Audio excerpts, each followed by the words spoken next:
محفل میلاد النبی صلی اللہ علیہ وسلم کی حقیقت کیا ہے، ضرورت کیا ہے اور تقاضے کیا ہے، اس حوالے سے کچھ گزارشات عنوان گفتگو رہیں گی۔ دعا ہے اللہ تبارک و تعالی اپنی ناراضگی والے جملے سے محفوظ فرمائے، اپنی رضا والی بات کرنے کی توفیق عطا فرمائے۔ عزیز بھائیوں، قرآن مجید فرقان حمید نے ارشاد فرمایا قل بفضل اللہ، اے محبوب آپ فرما دیں جب اللہ کا فضل ملے، وَبِرَحْمَتِهِ اور اس کی رحمت ملے، وَبِذَلِكَ فَلْيَفْرَحُوا تو انہیں چاہیے کہ خوشی کا اظہار کریں۔ سورہ یونس کی آیت نمبر 58 ہے۔ جب اللہ کا فضل اور اس کی رحمت ملے تو خوشی کا اظہار کرو، خوشی کا۔ اسلام مسرتوں کا دین ہے، خوشیوں کا دین ہے۔ نبی پاک سید عالم صلی اللہ تعالی علیہ وسلم کی مسکراہٹ کے اندر وہ حسن تھا کہ کائنات ساری حضور کی مسکراہٹ کی وجہ سے ہی مسکرا رہی ہے۔ حضرت جریر ابن عبداللہ رضی اللہ تعالیٰ عنہ حضور کے صحابی ہیں، وہ فرماتے ہیں کہ جب حضور مدینہ طیبہ تشریف لائے تو میں ملاقات کے لیے حاضر ہوا۔ پہلے دن میں حضور سے ملا تو نبی پاک مسکرا رہے تھے۔ پھر 10 سال میں حضور کو دیکھتا رہا۔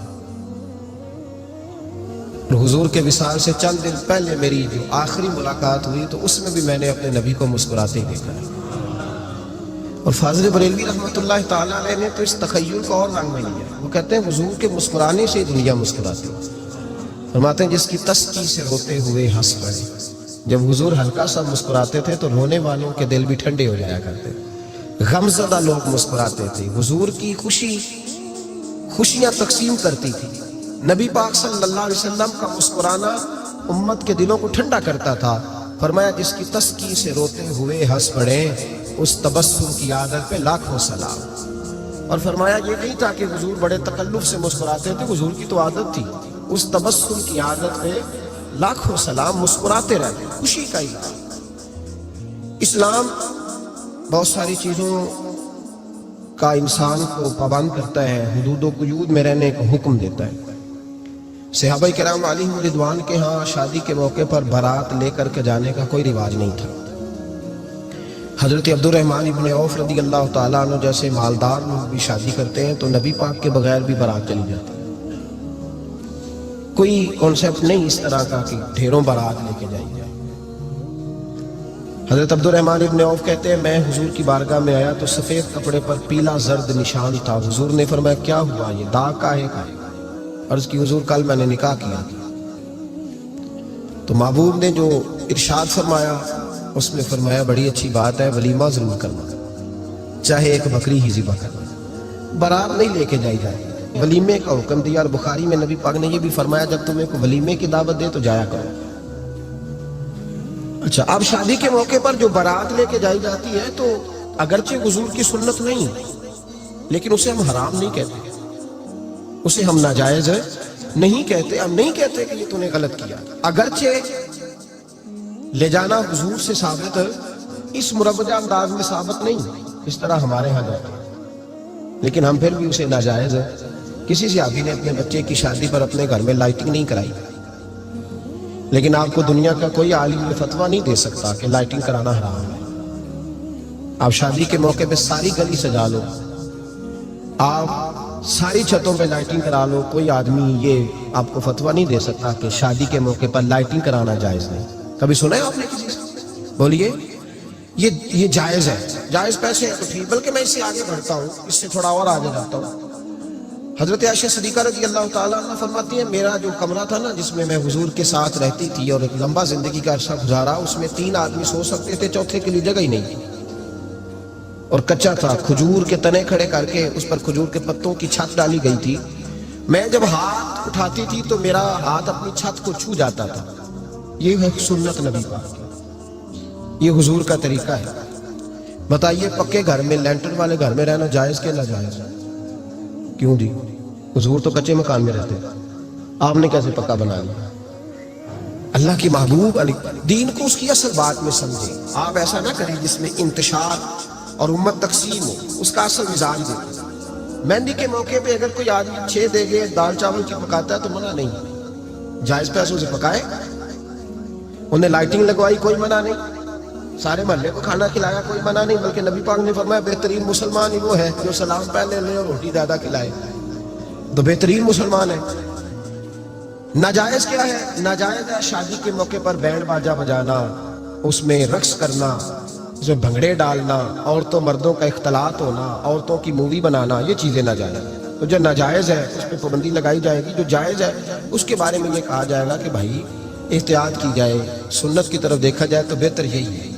لیکن اگر کوئی کسی آدمی کے پاس جائز پیسے ہوں، وہ 100 کنال کے گھر میں رہے، اگرچہ سنت کی نہیں، اور یہ تو کوئی فتویٰ نہیں نہ دے سکتا کہ حرام ہے تیرا 100 کنال کے گھر میں رہنا، کہ ہے فتویٰ کہیں آپ نے سنا؟ تو ہمارے ہاں تکلیف کا معاملہ یہ ہے۔ دیکھیں میرے بھائی، کسی بھی صحابی نے، بڑے درد کے ساتھ بات کر رہا ہوں اور یہ میرا درد ہے، میں درد سے اپنے دل کو، اپنے ایمان کو حاضر ناظر کہہ کے بات کر رہا ہوں۔ امت بٹ جاتی ہے ہر موقع پہ یار، ہر جگہ ہی تقسیم ہو رہی ہے امت مسلمہ، ہر روز کچھ نہ کچھ فتوے ایسے مل جاتے ہیں جس میں دراڑیں پڑتی ہیں۔ کسی صحابی نے کسی مسجد کے اندر اشتہار چھپوا کے، اعلان کرا کے درس قرآن کرایا کبھی؟ سیرت النبی کا جلسہ، ختم بخاری، مدرسے کا دستار فضیلت کا جلسہ، آپ نے اشتہار پڑھے ہیں نا یہ سارے مکاتب فکر ہوتے ہیں کہ نہیں ہوتے؟ کسی صحابی نے اس طرح، وہ تو روز درس قرآن دیتے تھے، لیکن اس طرح اشتہار چھپوا کے، پوسٹر لگا کے، اور مصر سے کسی صحابی کو اسپیشل بلوا کے یا یمن سے بلوا کے مسجد کے اندر کبھی درس قرآن کے اجتماعات کرائے، سیرت النبی کے جلسے، ختم بخاری کے؟ او بھائی یہ ساری چیزیں حضور کے صحابہ کی سنت سے مروجہ انداز میں ثابت نہیں۔ مجھے بتا میرے بھائی، میں درد کے ساتھ تجھ سے سوال کرتا ہوں کہ سیرت النبی کے جلسے میں تو پشاور سے مولانا بلائے، پنڈی سے بلائے، تو گجرات اور کراچی سے لوگوں کو بلا کر کے اگر سیرت کا جلسہ کرائے، اور تو اس میں ایک آدمی کو کراچی سے بلوایا جا رہا ہے تو تو نے اس کو 20,000 کی ٹکٹ بھی دی، اور اشتہار پہ بھی جلسے پہ خرچ ہوا، پھر لنگر بھی پکا، کھانا بھی تو نے کھلایا، نہ تجھے کوئی بیوہ یاد آئی، نہ تجھے کوئی مسکین یاد آیا، نہ تجھے کوئی غریب یاد آیا؟ حالانکہ کہنا چاہیے تھا نا یہ لاکھ روپے لگ رہا ہے کسی بیوہ کی خدمت کر دینی چاہیے، یتیم کو دے دینا چاہیے۔ درد کے ساتھ بات کر، سوال میرا یہ ہے کہ وہی کام جو سیرت کے جلسے میں ہوتے ہیں، پہلے تلاوت ہوتی ہے، پھر نعت ہوتی ہے، پھر کسی عالم کا بیان ہوتا ہے، وہی کام صرف نام بدل کے کیا جائے، عید میلاد النبی نام رکھا جائے صلی اللہ علیہ وسلم۔ یہ میں آپ کے ذہنوں پہ دستک دے رہا ہوں، تقریر نہیں کر رہا، صرف دستک دے رہا ہوں۔ بھائی دیکھو، ایک آدمی وہی کام نام بدل کے کرے تو جائز ہے، اور اگر اس میں نبی پاک کے میلاد کا نام رکھ لیا جائے یا نعت کا نام رکھ لیا جائے تو پھر مجھے اجازت دے میں تجھ سے سوال کروں کہ صرف تجھے حضور کی تعریف بری لگتی ہے؟ پھر مجھے اجازت دے کہ میں تجھ سے پوچھوں کہ صرف تجھے نعت اچھی نہیں لگتی؟ پھر مجھے اجازت دے کہ میں تجھ سے پوچھوں کہ تجھے صرف رسول اللہ کے قصیدے اچھے نہیں لگتے؟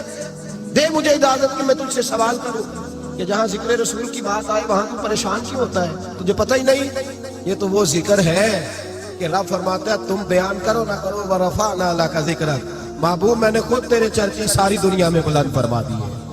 اور نبی پاک نے پوچھا حضرت جبریل سے کہ چل جبریل تو بتا میری امت کو پتہ چلے رب نے میرا ذکر کیسے بلند کیا ہے۔ جناب جبریل کہنے لگے محبوبہ رب فرماتا ہے میرے نبی سے کہہ دے جہاں جہاں تیرے رب کا ذکر ہوگا وہاں وہاں تیرا بھی ذکر ہوتا رہے گا۔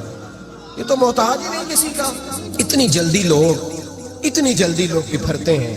اللہ فرماتا ہے قل بفضل اللہ وبرحمتہ فبذلک فلیفرحوا، محبوب ان سے کہہ دو جب اللہ کا فضل ملے، جب اللہ کی رحمت ملے تو خوشی مناؤ۔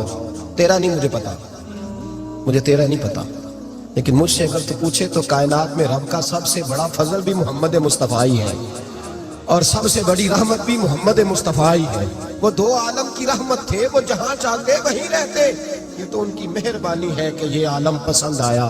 رب کریم نے تجھے آنکھ دی، دنیا دیکھی تو نے، رب کریم نے تجھے قوت دی، تو نے دنیا گھومی، اور پھر رب نے تجھے بیٹے دیے تو میٹھا میوہ، اور بیٹیاں دی تو تیرے لیے باعث کرم، تیری چھاتی پہ بچے چڑھے تو نے کہا سب سے بڑی نعمت یہی ہے۔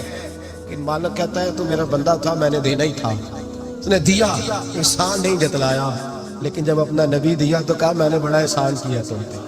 لَقَدْ مَنَّ اللَّهُ عَلَى الْمُؤْمِنِينَ إِذْ بَعَثَ فِيهِمْ رَسُولًا، میں نے تم پر احسان کیا ہے۔ کون دیتا ہے کسی کو محبوب اپنا نہ جانے رب نے یہ کیسے گوارا کیا. لقد من اللہ علی المؤمنین اذ بعث فیہم رسولا. اتنا بڑا فضل، اتنا بڑا فضل، فضل بھی حضور. اور جب بات رحمت کی آئی تو فرمایا مومنوں صرف تمہیں ہی نہیں، عیسائیوں، یہودیوں، سکھوں، دنیا میں جتنی مخلوق ہے، حتیٰ کہ جانور بھی، حتیٰ کہ چونٹیاں، نباتات، جمادات، ہر چیز.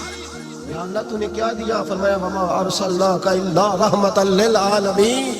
میں جس کا رب ہوں ان سب کے لیے میں نے اپنے نبی کو رحمت بنا کے بھیج دیا ہے. بیٹے کے آنے پہ تو مٹھائی بانٹتا ہے، میلاد والے دن تو لائٹیں بند کر لیتا ہے. بیٹے کے آنے پر تو حلوائی بٹھاتا ہے، اور نبی پاک کے نام کی لائٹیں لگی ہوں تو پریشان ہوتا ہے. ہم سے کبھی پوچھ، تجھے بتائیں بس نہیں چلتا، ورنہ تاڑے توڑ کے چھتوں پہ لگا دے. بس نہیں چلتا، فرشتوں کو بھی کہیں آؤ ہمارے ساتھ شامل ہو جاؤ، آمد مصطفیٰ مرحبا مرحبا کا نعرہ لگانا ہے. ہمارا بس نہیں چلتا، ورنہ دنیا کی ساری نعمتیں بچھا دیں اور لوگوں کو بتلائیں اصل تو خوشی منانے کا دن ہی آج ہے جب اللہ نے ہمیں اپنا پیارا رسول عطا فرمایا ہے. اور ہمارے امام تو کہتا ہے میلاد نہ کر، ہمارے امام نے تو کہا حشر تک ڈالیں گے ہم، حشر تک. یہ 2-4 دن کا تو پروگرام ہی نہیں ہمارا، حشر تک ڈالیں گے ہم پیدائش مولا کی دھون. اور مثل فارس نجد کے کلے گراتے جائیں گے، خاک ہو جائے عدو جل کر مگر ہم تو رضا. دم میں جب تک دم ہے ذکر ان کا سناتے جائیں. ہمارا تو 1-2 دن کا پروگرام ہی نہیں. اب پھر سنو کتنی بڑی نعمت ہے. حضرت عباس سے کسی نے کہا تھا اللہ کی سب سے بڑی نعمت، تو بخاری اٹھانا، فرمانے لگے محمد النعمت اللہ. بخاری ہے بخاری. فرمایا محمد اللہ کی سب سے بڑی نعمت، صلی اللہ، یہ سب سے